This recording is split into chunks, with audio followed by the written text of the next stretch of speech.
నేను గతంలో చెప్పాను అధ్యక్ష,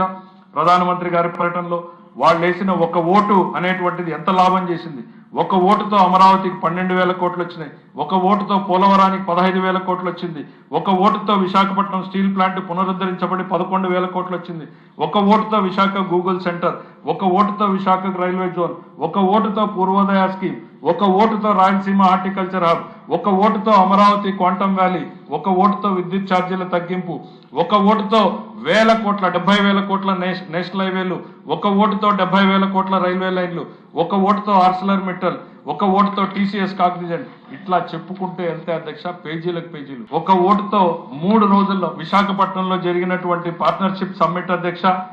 13 లక్షల కోట్ల పెట్టుబడులు అధ్యక్ష, 610 ఎంఓయూలు అధ్యక్ష, ఒక ఓటుతో ఆడబిడ్డలకు భద్రత అధ్యక్ష,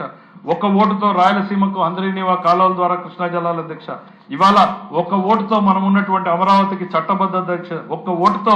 రాజముద్రతో పట్టాదారు పాస్బుక్ ల్యాండ్ టైటిలింగ్ యాక్ట్ రద్దు అధ్యక్ష, ఒక ఓటుతో టీచర్ రిక్రూట్మెంట్, ఒక ఓటుతో పోలీస్ కానిస్టేబుల్ల నియామకం అధ్యక్ష, ఒక ఓటుతో లక్షల మందికి సంక్షేమం, ఒక ఓటుతో 20 లక్షల మందికి ఉద్యోగాల కల్పనకు రోడ్ మ్యాప్, ఒక ఓటుతో పోర్ట్లు ఎయిర్పోర్ట్లు, ప్రతి ఓటుకి ఇంటింటికి తాగునీటి కోసం మా ప్రయత్నం మొదలైంది, గుంతలు లేని రోడ్లు. ఇలా ఏ రకంగా చూసినా కూడా అధ్యక్ష ప్రతి ఓటుని కూడా మేము వాళ్ళ ఆశలు ఆకాంక్షలకి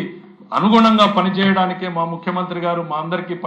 గైడెన్స్ ఇస్తా ఉన్నారనేటువంటి తెలియజేసుకుంటూ ఆ బాధ్యతని అలాగే పనిచేస్తామనేటువంటి నమ్మకాన్ని రాష్ట్ర ప్రజానీకానికి గుర్తు చేస్తూ